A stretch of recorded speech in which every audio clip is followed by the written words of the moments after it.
양시장 나란히 약세로 돌아섰습니다. 약보합권 정도, 그리고 원달러 환율은 1380원 선 부근까지 현재 원달러 환율의 상승폭이 커지고 있는 상황입니다. 외국인 매도가 조금씩 느는데요. 그러면은 유한타증권의 박진희 부장과 함께 이 종목별로 대응 전략 세워보겠습니다. 안녕하세요. 네, 안녕하세요. 네, 오늘 좀 핵심부터 짚어주시죠. 네, 더욱더 뚜렷해진 미국의 대선 구도가 확실히 시장에 강한 영향을 주고 있는 아침입니다. 네, 이걸로 오늘 장이 좀 설명이 됩니다. 그러면 좀 나눠서 구체적으로 어떻게 영향을 미치고 있는지 힘이 엇갈리는 종목군 좀 알려주시죠. 네, 주말에 전해진 트럼프의 피습 사건, 이 부분은 더욱더 트럼프의 당선 확률을 더 많이 올렸고요. 시장은 그에 강하게 반응을 하고 있는 모습 보실 수가 있겠습니다.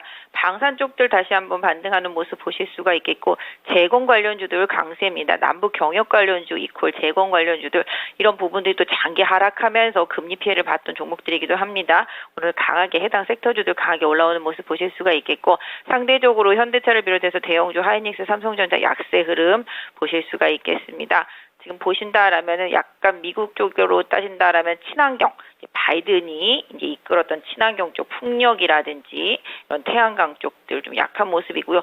보조금을 이미 받았던 엔캠도 오늘 급락하는 모습 보실 수가 있겠습니다. 반도체들도 대체로 좀 약한 모습 보실 수가 있겠습니다. 바이오 섹터주들도 장 초반에 좀 변동성은 있었습니다만은 대체로 강세 흐름 보여주고 있는 모습입니다. 리가캠, 알테오젠 다 강세 흐름 보여주고 있는 모습 보실 수가 있겠고, 유한양행, 오스코텍도 강세 흐름 보실 수가 있겠습니다. 특히 비만 당뇨 쪽들 좀 강한 흐름입니다. 대봉 LS가 강한 모습 보여주고 있는 상황이고요. 전체적으로 뭐 낙폭이 컸었던 비만 당뇨 쪽의 섹터주들 흐름 좀 괜찮은 모습 보실 수가 있겠습니다. 특히 또 가상화폐, 트럼프가 본인은 가상화폐 대통령이다. 그래가지고 지금 가상화폐 관련주들 다 급등하고 있는 모습 보실 수가 있겠고, 의료 쪽에서는 이제 의료기기 쪽들, JLK 같은 경우는 뭐 유무상 발표하면서 급락했습니다만은 뷰노나 루닛 등은 좀 반등에 나선 모습 보실 수가 있겠고, 실적 이슈로 지금 개별로는 지금 KCC 강세입니다. 사실 KCC하고 LS 하우시스 요거 두 개는 재건 관련으로도 같이 좀 엮을 수가 있기 때문에 보시면 좋을 것 같고요.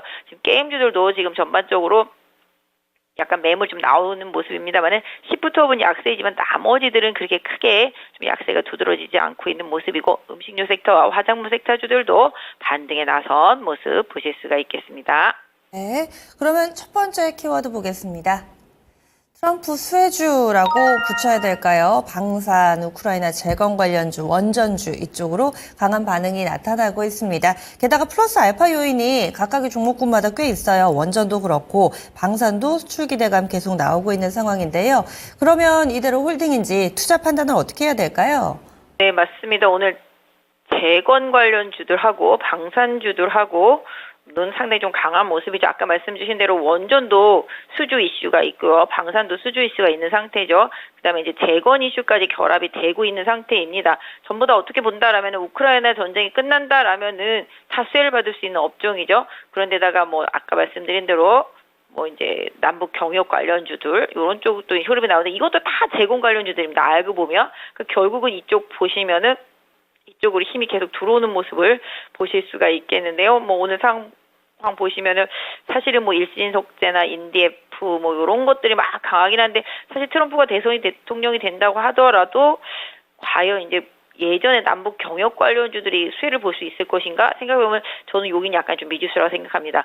오히려 재건 관련주들이 남북 경협주들이랑 옛날에 연결이 됐었을 때처럼 재건 관련주 쪽을 보시는 게 더 맞겠다 말씀드리도록 하겠습니다. 그러니까 건설, 뭐 기계, 건자재, 철도 요런 쪽들이 오히려 맞겠죠. 설계 쪽에서 보면 지금 한미글로벌도 급등하고 있는 것처럼 요런 쪽들이 오히려 더 수혜가 확실하다라고 말씀드릴 수가 있겠고, 이미 뭐 북한의 그 공단 쪽 이런 것들은 다시 좀 제가 봤을 때는 좀 회복하기 좀 어렵다 뭐 이런 생각을 갖고 있는데요. 확실히 재건과 관련되어 있는 쪽들은 우크라이나 전쟁 이슈가 수그러들면 분명히 수혜가 가능하고 장기 하락을 했던 섹터이기 때문에 관심도는 좀 올려보는 게 좋겠다. 그래서 건설과 기계 쪽들까지 항상 연결해서 좀 보실 수가 있겠고요. 남북 경협주들은 그렇게 보시면 좋을 것 같고, 그다음에 오늘 또 아시다시피 이제 가상화폐 관련주들 미국에서도 상당히 좀 강했습니다. 가상화폐 관련주들도 상당히 좀 많이 빠졌었죠.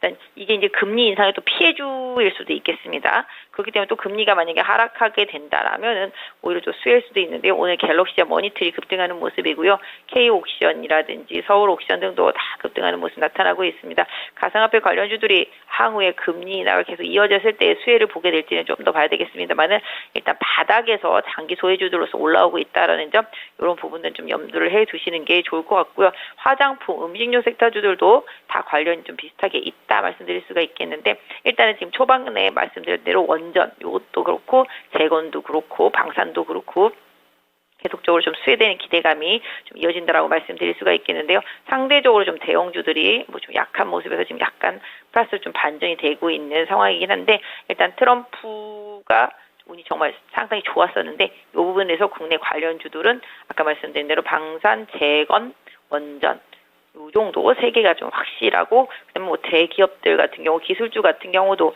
향후에 뭐 트럼프의 감세 정책 이런 부분으로는 좀 수혜를 받을 수 있을 것으로 보여지고 있는데요. 지금 뭐 네이버 같은 경우는 일단 라인 그 지분 매각 관련한 거 이제 뭐 없던 일로 돌아갈 것 같다라는 신문 기사 이 부분이 좀 수혜로 부각이 되면서 강하게 올라오고 있는 것 같습니다. IT 섹터 내에서는. 네. 조금 전에 이 트럼프 피격 사건과 관련해서 조명받는 종목군들은 바이앤 홀딩이 가능하다고 보세요? 아니면은 최근에 이슈가 많으니까 짧은 매매가 더 낫다고 보시나요? 수급적인 부분들을 좀 계속 지켜봐야 될 것 같습니다. 낙폭과대주들이 지난 금요일 날 강하게 튀어올랐고 고금리 고환율에 피해봤던 종목들한테 향후에 미국의 두 번 연속의 금리 인하가 기회가 될 것이라고 말씀드렸었는데요. 또 시장에서 예측하는 분들은 트럼프가 되면은 또 중국과의 관세 정책 때문에 또 물가 인상 압박 요인이 있을 수 있다. 이 부분도 사실 주목을 하고 있는 것 같습니다. 이거는 정말 좀 시간이 지나봐야 알겠습니다만 지금 단기적으로 기대감 랠리 이런 부분들은 좀 며칠 동안 있을 수도 있겠는데 확실히 좀 테마주들이 많다 보니까 수급 이슈가 상당히 좀 중요할 수 있을 것 같고요. 원전이나 제공 관련주들 같은 경우는 어떤 면에서 본다라면은 뭐 금리 인하 시그널만 확실히 좀 보여진다라면은 뭐 긍정적인 부분들을 좀 길게 좀 볼 수도 있지 않을까라는 생각을 해보게 됩니다. 다음 두 번째 넘어가겠습니다. 다시 소비재가 움직임을 나타냅니다. 지금 화장품 관련해서 실리콘2 올라오고요. 비만이라든지 의료기기 쪽으로도 강세 움직임 나타내는 종목군들. 그리고 소비재 쪽에 뭐 식품 쪽, 삼양식품도 흐름 상당히 좋고요. 다시 기운을 차리는 이들 종목은 어떤 대응 전략 세울까요? 네, 실적 시즌이다 보니까 실적 이슈가 다시 또 부각이 되고 있는 모습입니다. 최근에 많이 하락을 했었죠. 사실 실리콘2 같은 경우도 금요일 날 급락했었는데요. 뭐 어닝 쇼크설이 돌았다라고 하는데 이거는 좀 아닐 것 같다라는 생각을 해보게 됩니다. 삼양식품도 마찬가지 전체적으로 실적 이슈가 있는 것들이 강세입니다. 아까 언급드렸던 KCC 같은 경우도 실적이 상당히 좋을 것으로 알려지면서 급등이 나오고 있는 모습 보실 수가 있겠습니다. 지금 농심이라든지 이런 것들도 계속 다 음식료 섹터주도 올라오는 것은 실적 이슈 일정 부분 좀 감안했고 단기 하락폭이 좀 컸다. 요 점이 조금 부각이 됐다라고 좀 말씀드릴 수가 있겠고요. 의료기기도 정말 너무너무 많이 빠졌기 때문에 반등이 좀 나오고 있는 상황이라고 좀 말씀드릴 수가 있겠습니다. 장 초반보다는 상승폭이 좀 줄어들고 있습니다만은 그럼에도 불구하고 의료기기, 바이오 섹터 쪽들은 금리 인하에 대한 기대감 이런 부분들이 하반기에 계속 지속된다라면은 실적 좀 확인해 볼 필요는 있겠습니다만은 긍정적인 부분들이 조금 더 강하다 좀 말씀드릴 수가 있겠고요. 오늘 전반적으로 뭐 지난 금요일과 조금 반대되는 흐름들도 많이 있습니다. 오늘 두산그룹주들 다 급락하고 있는 모습 보실 수가 있겠죠. 그만큼 시장이 좀 변동성이 많이 커졌습니다. 장 초반보다는 하이닉스, 삼성전자가 올라오고 현대차도 부하까지 땡겼습니다.